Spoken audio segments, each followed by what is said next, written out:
Everyone at that baby shower thought they were celebrating a miracle: balloons, laughter, expensive gifts, cameras flashing, but I wasn't there to celebrate.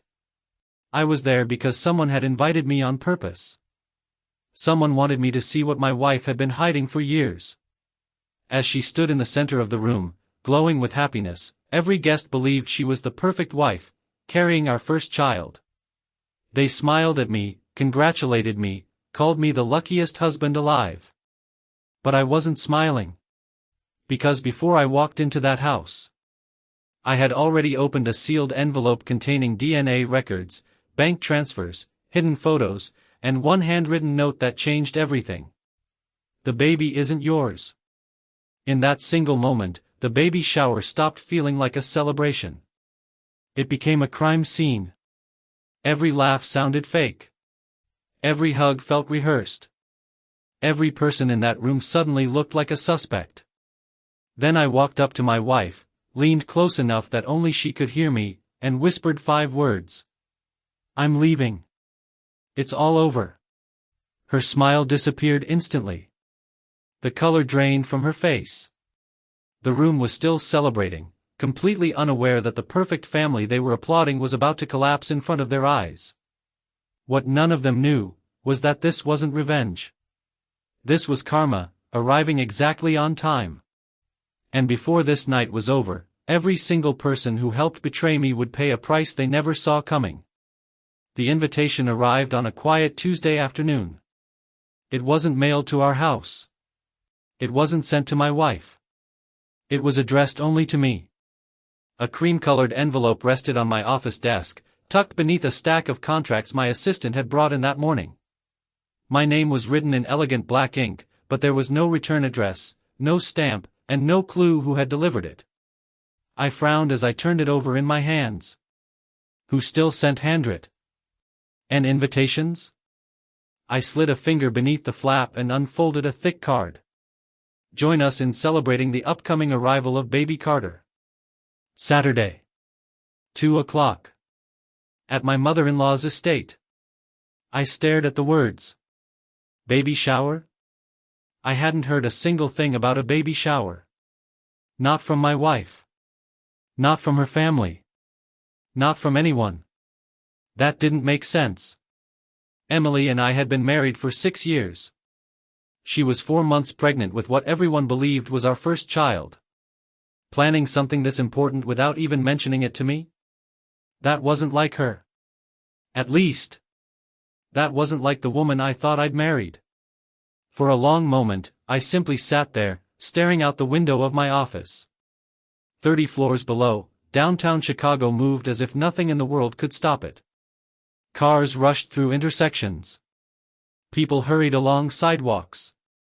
Life continued. Yet something deep inside me whispered that mine was about to change forever. I shook the feeling away. Maybe it was supposed to be a surprise. Maybe the women in the family wanted to organize everything themselves. Still, why send me an invitation separately? Why not tell me? I slipped the card into my briefcase and tried returning to work. But my concentration was gone. That evening, I arrived home just after 7. The smell of roasted chicken filled the kitchen. Emily stood at the stove wearing one of my oversized sweaters, humming softly as she stirred a pot of mashed potatoes. She looked exactly like the woman I'd fallen in love with. Warm. Beautiful. Comfortable. She turned with a smile. "You're home." I kissed her forehead. "Long day?" She nodded dramatically. "The baby has decided kicking my ribs is a full-time job." I laughed. "I can't wait to meet the little troublemaker." She smiled. "So neither can I." Everything felt normal. Maybe too normal. As we sat down for dinner, I casually asked, "So, anything exciting planned this weekend?" She took a bite of food. "No." "Why?" I blinked. "No plans at all?" She shrugged. "I thought we'd stay home." I watched her carefully. Her face never changed. Not even slightly. No nervous glance. No hesitation. Nothing. So your mom hasn't called? Emily shook her head. No. My heart beat a little faster. What about your sister? No. She smiled. Why are you interrogating me? I forced a laugh. No reason. I reached for my water, hiding the confusion growing inside me. She was lying. I knew she was. Because the invitation sat inside my briefcase only 20 feet away. After dinner, Emily went upstairs to take a bath. The moment I heard the bathroom door close, I walked back to my office downstairs and pulled out the invitation. I studied every detail. That's when I noticed something strange. Very strange. Written in tiny silver letters at the bottom was a sentence I'd somehow missed before. Please arrive 30 minutes early. No explanation. Just those 5 words. 30 minutes early. Why? If this were simply a baby shower, why would I need to arrive before everyone else? The more I looked at the invitation, the less it felt like an invitation. It felt like instructions. Saturday arrived faster than I expected. Emily spent nearly 2 hours getting ready. She wore a flowing emerald green maternity dress that matched her eyes perfectly. When she walked downstairs, she looked radiant. She spun once in front of me. Too much? I smiled. You look beautiful. She kissed my cheek. You always know what to say. But as she turned away, I noticed something else. She was nervous. Not excited. Nervous. She checked her phone every few minutes. Answered messages with unusual speed. And twice. She stepped outside to make phone calls she didn't want me to hear. When I asked who it was, she answered instantly. My mom. Yet the call log disappeared from her screen before I could glance at it. We drove separately. She insisted on taking her own car. It'll be easier if I help Mom clean up afterward, she explained. I agreed. But the explanation didn't sit right. As I watched her car disappear down the road, that same uneasy feeling returned. Something was wrong. Very wrong. I looked at the dashboard clock. 1:25 p.m. The invitation said to arrive 30 minutes early. Which meant right now. Taking a deep breath, I started the engine.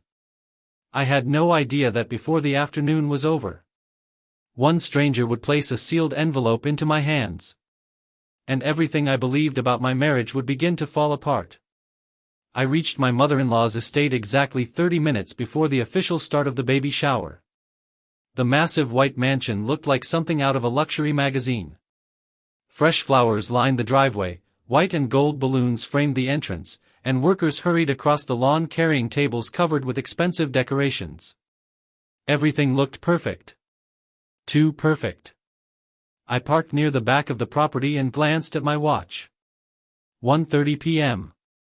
The invitation had been specific. Please arrive 30 minutes early. But when I stepped out of the car, something immediately felt off. The driveway was almost empty. No guests. No music. No laughter. Only a few event planners finishing the decorations. I walked toward the entrance, expecting someone from the family to greet me. Instead, an elderly man stepped out from behind a black SUV. He wore a simple gray suit that had clearly seen better days. His silver hair was neatly combed, and his tired blue eyes never left mine.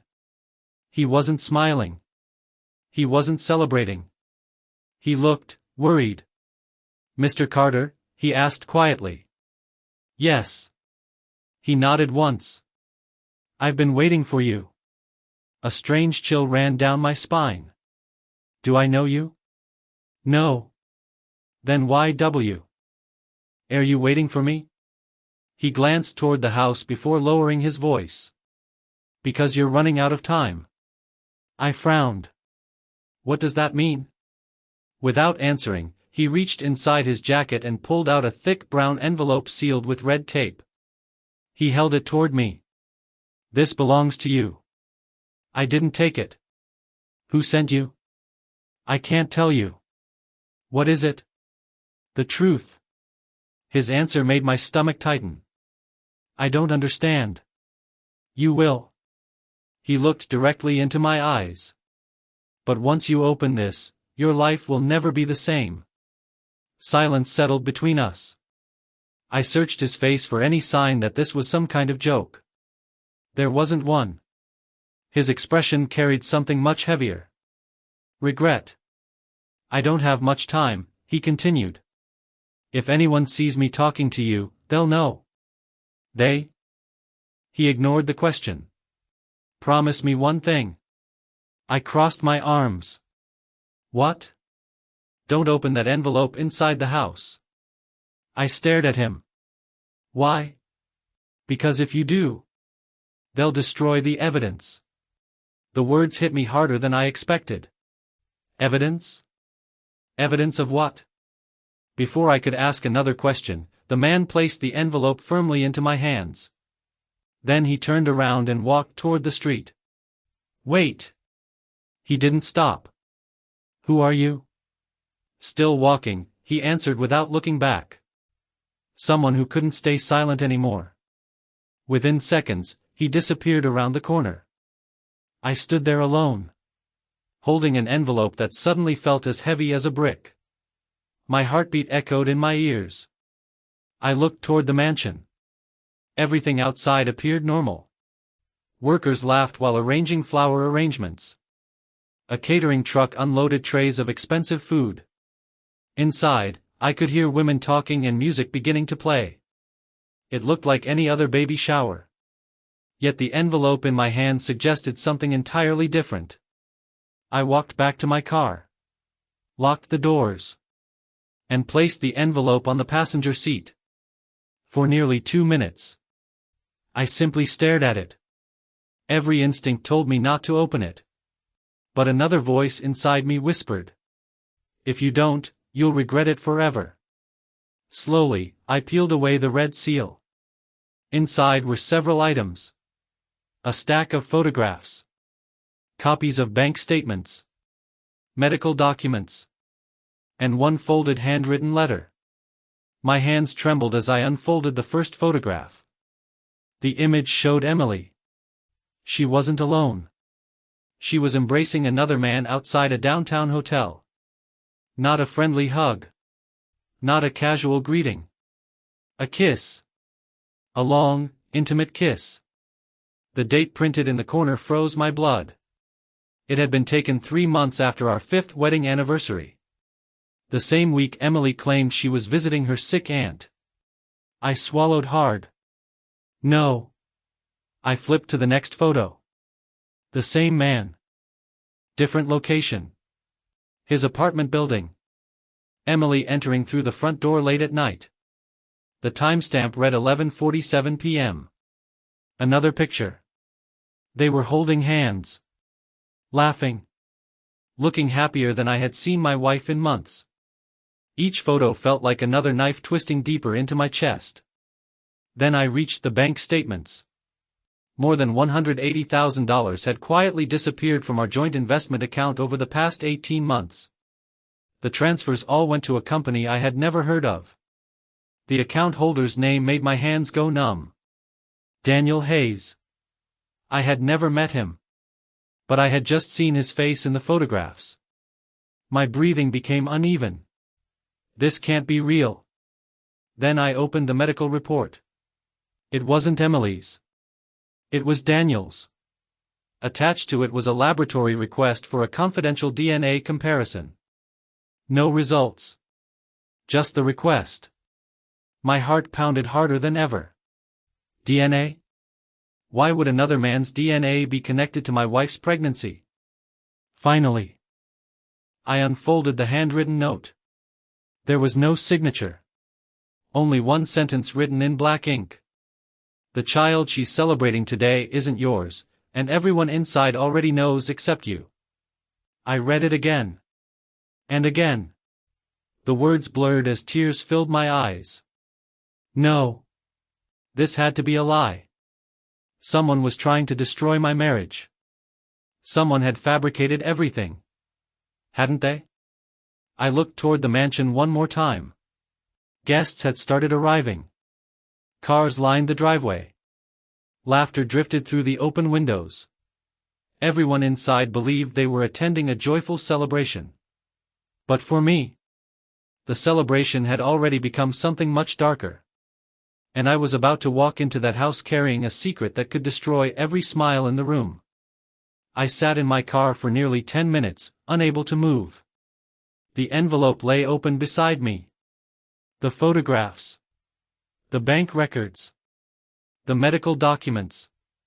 That handwritten note. Every piece pointed toward the same horrifying truth. But one question refused to leave my mind. Why today?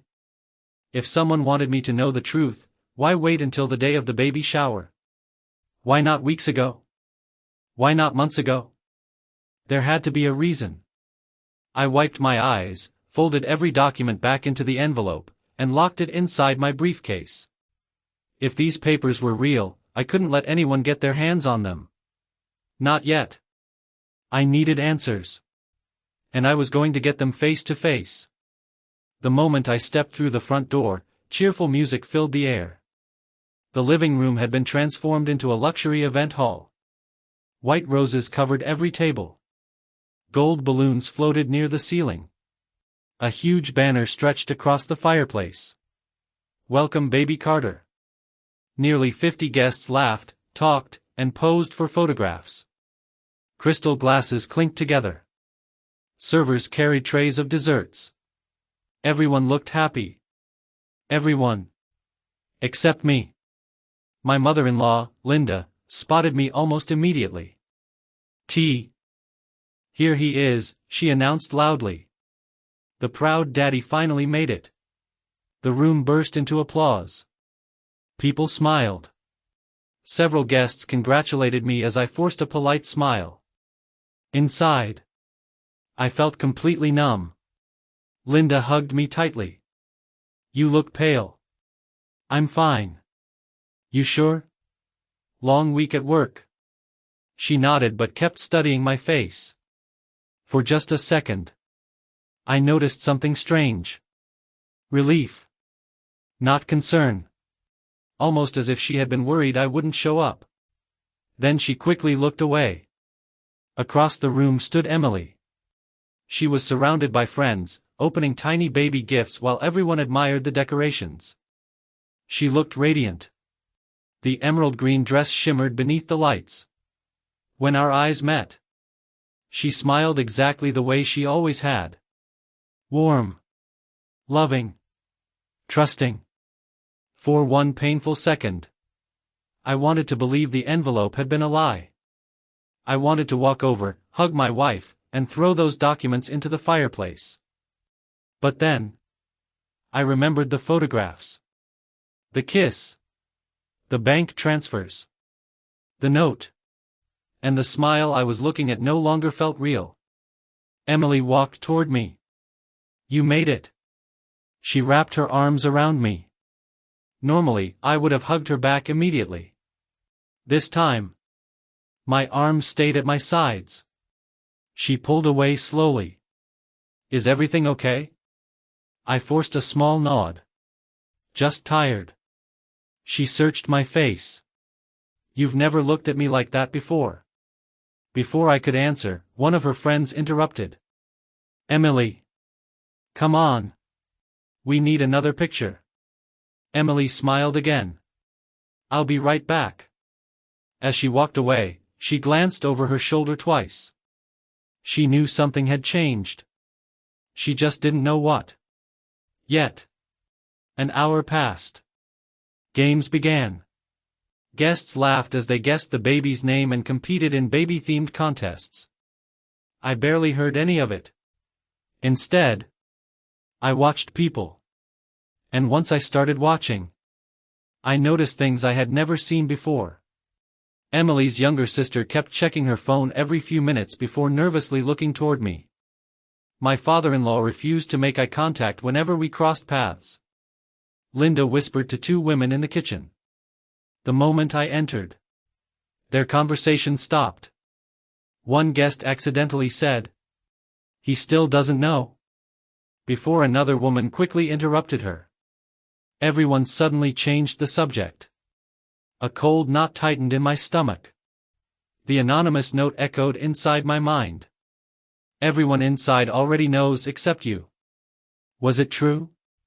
Had I really been the last person to find out?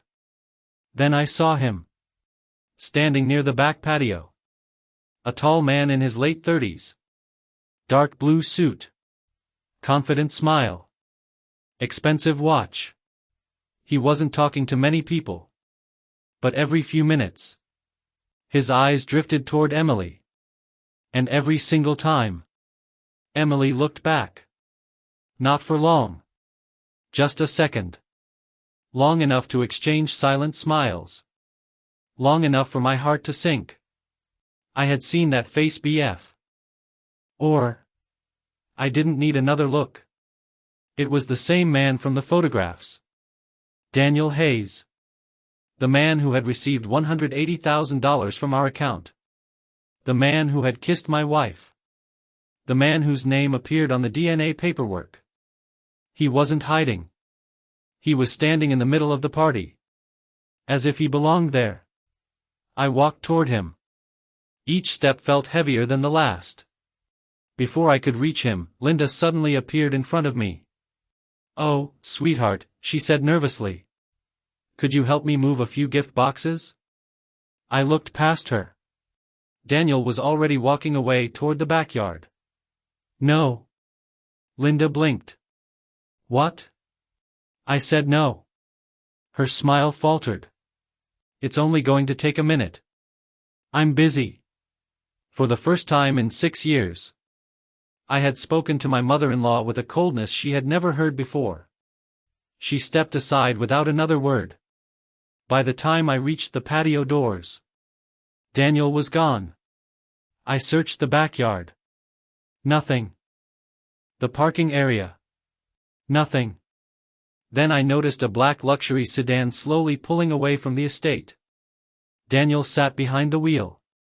As the car passed me, he looked directly into my eyes. And smiled. Not a friendly smile. Not a nervous smile. A smile of confidence. A smile that said, he believed he had already won. I clenched my fists. He had no idea. The game had only just begun. Daniel's black sedan disappeared through the estate gates. For a moment, every instinct screamed at me to chase him. I even reached into my pocket for my car keys. Then I stopped. No. Running after him would accomplish nothing. The answers I needed were still inside this house. And so were the people who had lied to me. I took a slow breath, straightened my jacket, and walked back inside. The party was reaching its peak. Guests laughed as Emily opened the final gifts. Someone handed her a tiny pair of baby shoes. The room erupted into applause. "Cry. Cry," one of her friends teased. Emily laughed. "They're just so adorable." Everyone smiled. Everyone except me. Because every time she touched another baby gift, all I could think about was the sentence written on that anonymous note. "The child isn't yours." As I stood quietly near the buffet table, my phone vibrated. An unknown number. I almost ignored it. Something told me not to. I answered. "Hello?" For several seconds. Silence. Then the familiar voice of the elderly man spoke softly. "Did you open the envelope? Who are you?" "That doesn't matter. It matters to me. You've already seen enough." My jaw tightened. "Tell me the truth." "I am." "No." I lowered my voice. "I want proof." The man was silent for a moment. Then he said something that made my blood run cold. "Look inside the envelope again." I already did. "No. There is a hidden compartment." I froze. What? Feel the back cover. Before I could ask another question, the call ended. I hurried into the downstairs study and locked the door behind me. With trembling hands, I removed the envelope from my briefcase. I carefully pressed along the inside lining. Nothing. Then, my fingers caught a slightly thicker section of cardboard. I pulled gently. A false backing peeled away. Behind it was a tiny sealed plastic sleeve. Inside, a single USB flash drive. And another folded document. Across the top of the document were 3 words. Confidential DNA report. My heart pounded so loudly I could barely hear myself breathe. Slowly, I unfolded the report. The first page contained laboratory information. Collection date. Case number. Patient identification. Then my eyes reached the conclusion. Probability of paternity, 0%. I stared at the words. Again. And again. Surely I was reading them wrong. No. There it was. Printed clearly beneath the laboratory seal. The tested male is excluded as the biological father of the unborn child. The tested male was me. My knees nearly gave out. I grabbed the edge of the desk to steady myself. This wasn't a rumor anymore. This wasn't gossip. It wasn't suspicion. It was science. The child Emily was carrying wasn't mine. Tears blurred my vision. Not because of the baby. Because of everything that had been stolen from me. 6 years of marriage. Thousands of memories. Every promise we'd made. Every dream we'd built. Gone. Destroyed by one report. But something else caught my attention. Attached to the DNA results was another sheet. It listed the names of people who had signed as witnesses during the confidential testing process. The first name. Emily Carter. The second. Daniel Hayes. The third. Linda Matthews. My mother-in-law. I felt sick. She hadn't just known. She had helped. She had stood beside my wife while the test confirmed I wasn't the father. Then smiled in my face for weeks afterward. There was one final item inside the sleeve. A handwritten note. Different handwriting this time. Only one sentence. Trust no one wearing a blue ribbon today. Blue ribbon? I frowned. Then I remembered. Every member of Emily's family, including Linda, was wearing a decorative blue ribbon pinned to their clothes. Even Daniel had worn one before leaving. I looked toward the mirror. I wasn't wearing one. The ribbons weren't decorations. They were a symbol. A way to identify who was part of the secret. Who already knew. Who had chosen to stay silent. A loud knock echoed against the study door. Sweetheart? It was Linda. Are you in there? I quickly slid the documents back into the envelope. 1 minute. Another knock. Everyone's looking for you. I opened the door. Linda smiled. But it wasn't the warm smile I'd known for years. Now. It looked rehearsed. Calculated. She glanced briefly at my briefcase. Then back at me. Everything all right? I held her gaze. For now. Her smile fli. Cured. What does that mean? It means. I stepped closer. The truth has a funny way of showing up at family parties. For the first time all afternoon. The color drained from Linda's face. She knew. She realized. Someone had talked. And the perfect baby shower she had spent months planning was about to become the beginning of everyone's downfall. Linda's face lost every trace of confidence. For just a second, she looked like someone who had seen a ghost. What are you talking about? She asked, forcing a nervous laugh. I smiled calmly. You'll find out soon enough. Without waiting for her response, I walked past her and returned to the main hall. The celebration was in full swing. Emily stood beneath a beautiful balloon arch, surrounded by family and friends. A professional photographer adjusted his camera while guests gathered for a group picture. Everyone, the photographer called. Let's get the parents-to-be in the center. The crowd clapped. Emily searched the room until her eyes found me. There you are, she said with a bright smile. Come stand next to me. Dozens of people turned to look at me. I walked toward her slowly. Every step echoed in my ears. Emily reached for my hand. For the first time in our marriage. I didn't take it. Her smile faded. What are you doing? She whispered. Instead of answering, I looked around the room. Nearly 50 people. Friends. Relatives. Neighbors. Business associates. Many of them had congratulated me just minutes earlier. How many of them knew the truth? How many had smiled while keeping the biggest secret of my life? The photographer laughed awkwardly. Come on, everyone. Smile. No one noticed that I wasn't smiling. Not yet. I cleared my throat. Ladies and gentlemen. The room became quiet. Several guests assumed I was about to give a speech. Someone even started recording with their phone. Emily looked relieved. She thought I was going to thank everyone. Instead, I looked directly at her. I've spent the last 6 years believing I had the perfect marriage. The room remained silent. Emily's smile slowly disappeared.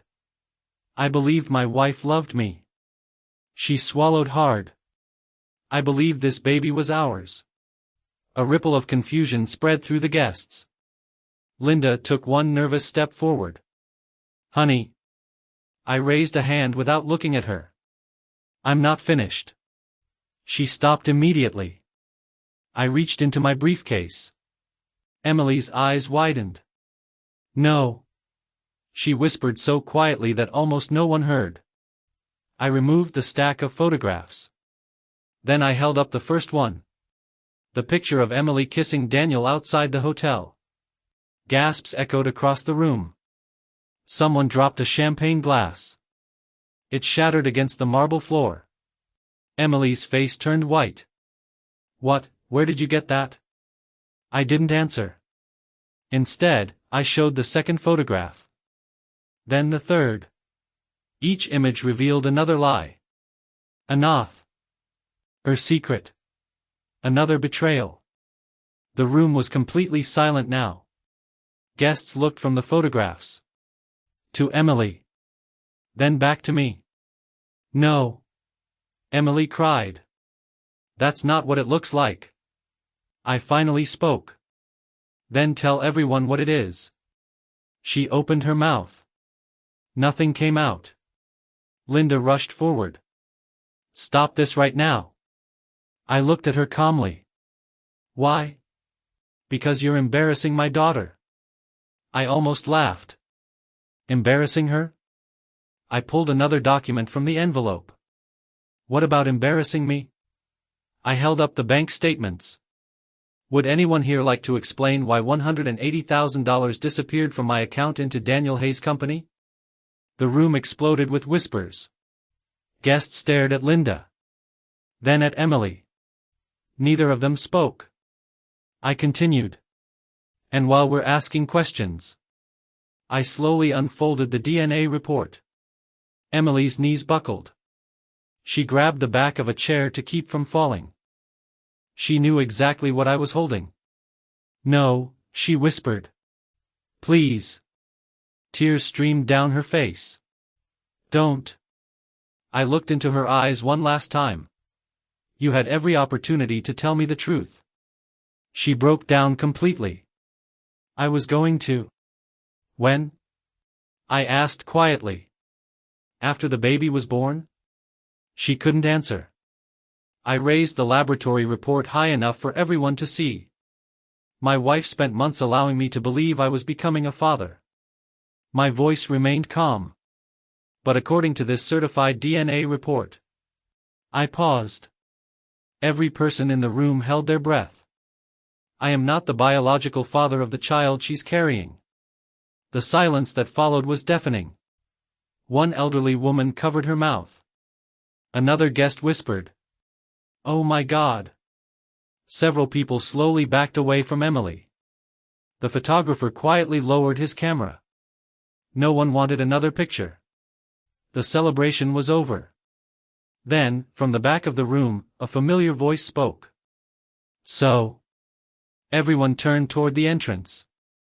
Standing in the doorway, wearing the same dark blue suit, was Daniel Hayes. He looked around the silent room before locking eyes with me. Then he said words that stunned everyone. "If you're going to tell the truth, tell all of it." The room froze. Because whatever Daniel was about to reveal was even worse than anyone had imagined. Daniel's voice echoed through the silent room. "If you're going to tell the truth, tell all of it."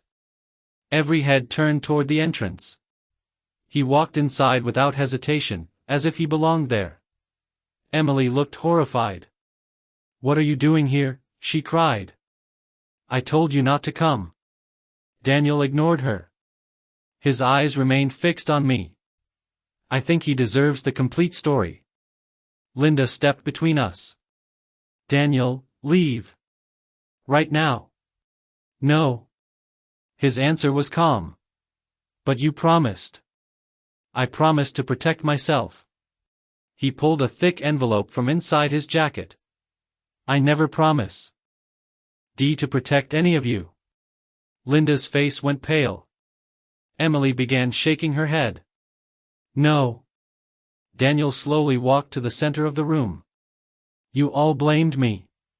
He looked around at the guests. "But I'm not the only guilty person here." He placed the envelope on a nearby table. "I met Emily almost 2 years ago." Gasps filled the room. "We started seeing each other because she told me her marriage was already over." Emily burst into tears. "I never said that." Daniel looked directly at her. "You said your husband was emotionally absent. You said you were trapped. You said you planned to leave him." Emily couldn't deny it. Her silence spoke louder than words. Daniel continued. "When she found out she was pregnant, I told her the baby might be mine." The room became deathly quiet. "But I also told her there was only one honest thing to do." He turned toward me. "I told her to tell you immediately." I frowned. "What happened?" Daniel looked at Linda. "Ask your mother-in-law."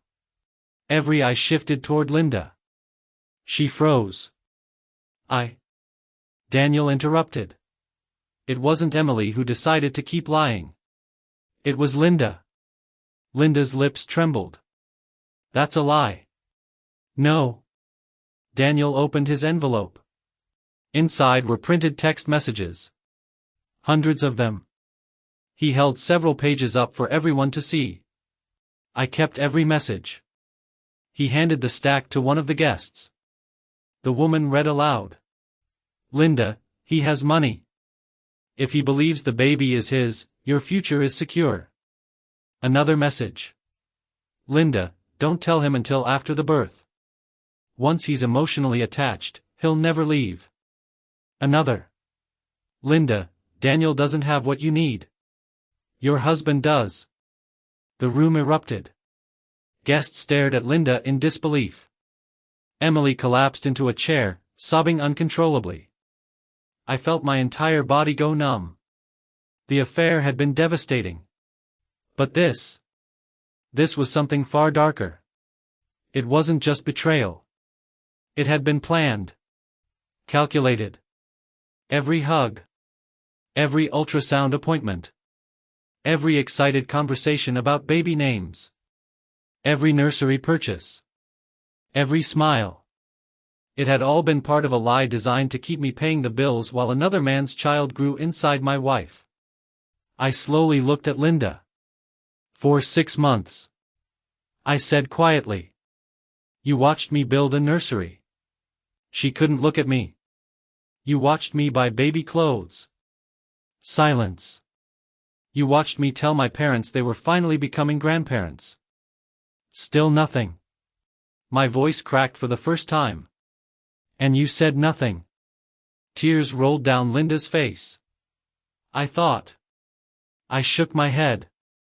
No. You calculated. Just then, another voice came from the back of the room. I think there's one more secret. Everyone turned.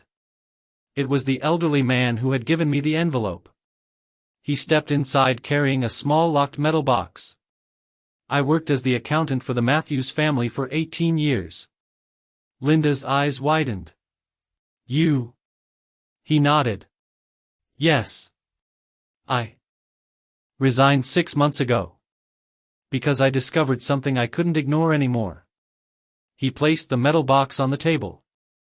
Inside were financial records proving that Linda had secretly transferred money from my business investments into accounts she controlled through shell companies, using forged authorizations and Emily's access to family finances. I stayed silent for too long, the accountant said. Today, I decided I wouldn't be part of it anymore. The room fell silent once again. The baby shower had become something no one could have imagined. It wasn't just the end of a marriage. It was the exposure of years of deception, greed, and betrayal. And karma had only just begun its work. The room stood frozen. No one spoke. No one moved. The elegant baby shower had turned into a courtroom without a judge. Every lie had been dragged into the light. Emily sat in a chair, crying uncontrollably. Linda stared at the floor, unable to meet anyone's eyes. Daniel stood silently against the wall. And the guests? One by one. They quietly picked up their handbags, coats, and gifts. Not a single person congratulated the parents-to-be anymore. Within minutes, the celebration that had taken months to organize was over.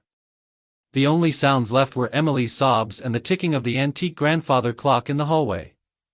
I closed my briefcase. There was nothing left to say. I walked toward the front door. Please. Emily's trembling voice stopped me. I didn't turn around. I know I don't deserve forgiveness. She cried harder. But please don't leave like this. I slowly faced her. For a moment, I saw the woman I had once loved. The woman I had built dreams with. The woman I had trusted with my future. But trust, once shattered, never returns the same. You didn't lose me today, I said quietly. You lost me the day you chose a lie over the truth. She buried her face in her hands. I was scared. I nodded. I believe you. She looked up with a tiny spark of hope. Then I finished my sentence. But fear explains betrayal. It doesn't excuse it. Linda suddenly stepped forward. I'm sorry. Those two words echoed through the empty hall. I looked at her calmly. Who are you apologizing for? She blinked. What? For destroying my marriage? For stealing my money? For encouraging your daughter to deceive me? Or because you finally got caught? She couldn't answer. Her silence was answer enough. 3 days later, karma arrived. Not dramatically. Not loudly. Quietly. Like justice often does. Police detectives arrived at Linda's home early in the morning. The accountant had handed over every financial document. Every forged signature. Every hidden transfer. Every fake company. Everything. By noon, her bank accounts were frozen. By evening, she had been formally charged with fraud, forgery, and financial theft. The woman who believed she could manipulate everyone was now sitting alone inside an interrogation room. Emily's life collapsed just as quickly. News of the scandal spread through friends, family, and social circles. The company where she worked placed her on indefinite leave after the public fallout. Friends who had defended her stopped answering her calls once they learned the full truth. Even some of her own relatives admitted they had never known how deeply the deception had gone. For the first time, she had to face the consequences of her own choices without anyone shielding her. As for Daniel, he didn't escape karma either. Although he had eventually told the truth, it came far too late. The affair had already destroyed multiple lives. His business partners walked away from him, unwilling to be associated with the scandal. Within months, the company he'd spent years building lost several major contracts. One poor decision had cost him both his reputation and his future. 6 months later, the divorce was finalized. I didn't ask for revenge. I asked for peace. The court awarded me compensation for the financial fraud that had been committed against me. The nursery I had built. I donated every unopened item to a local children's charity. It hurt. But I refused to let painful memories define the rest of my life. One crisp autumn afternoon, I stood by a quiet lake, watching the sunset paint the water in shades of gold and orange. For the first time in years, I felt light. The betrayal had nearly broken me. But it had also revealed something priceless. The truth. Sometimes, karma doesn't arrive to punish. Sometimes, it arrives to set the innocent free.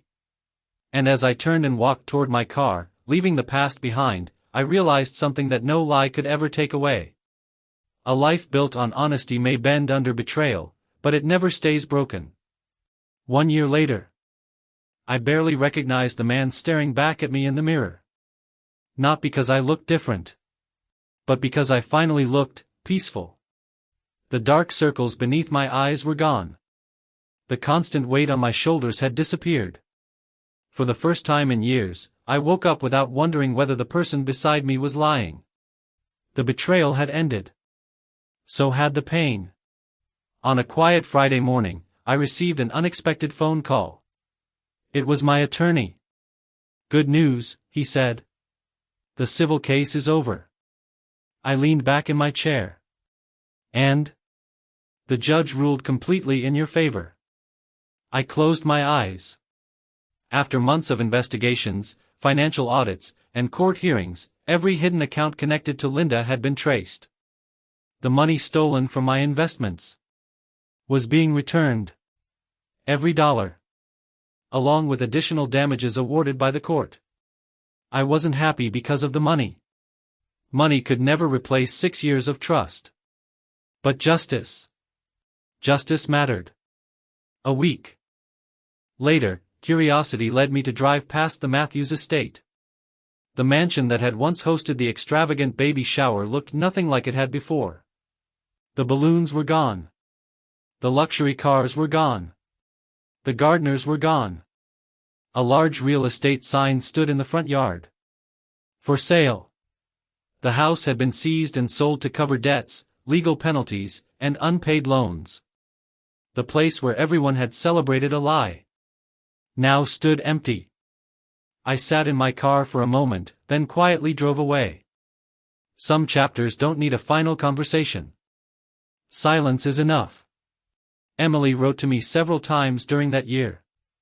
At first, she apologized. Then she begged. Later, she simply thanked me for never trying to destroy her in return. In her final letter, she wrote, "Every day I look back and realize that losing you wasn't my punishment, it was the consequence of my own choices. If I had told the truth the first day, I might have lost my marriage, but I wouldn't have lost my integrity." I folded the letter and placed it in a drawer. Not because I wanted to remember the pain, but because I wanted to remember the lesson. Months later, while volunteering at the same children's charity where I had donated the nursery furniture, I met a little boy who couldn't stop smiling. He proudly showed me a crib that had recently been donated. "It's mine," he said excitedly. I smiled. It was the same crib I had once built with my own hands. For the first time, instead of reminding me of betrayal, it reminded me that even painful memories can become blessings for someone else. As I left the charity that afternoon, my phone buzzed. A message from an old friend. There's someone I'd like you to meet. I think you'll enjoy getting to know her. I smiled. Not because I was searching for another relationship, but because I no longer feared the future. Healing had taught me something important. Love should never be built on suspicion. It should be built on honesty. And if honesty wasn't there, it was better to walk away than to live inside a beautiful lie. Final message. Life has a strange way of balancing the scales. Those who deceive may celebrate for a season. They may smile in public, hide behind appearances, and believe they've escaped the consequences. But the truth has patience. It waits. And when it finally arrives, it doesn't need anger or revenge. It simply reveals what was hidden. That is karma. Not magic. Not coincidence. Just the inevitable result of the choices we make. And sometimes, the greatest victory isn't watching those who betrayed you fall. It's realizing that you survived, healed, and became stronger without becoming like them. The end.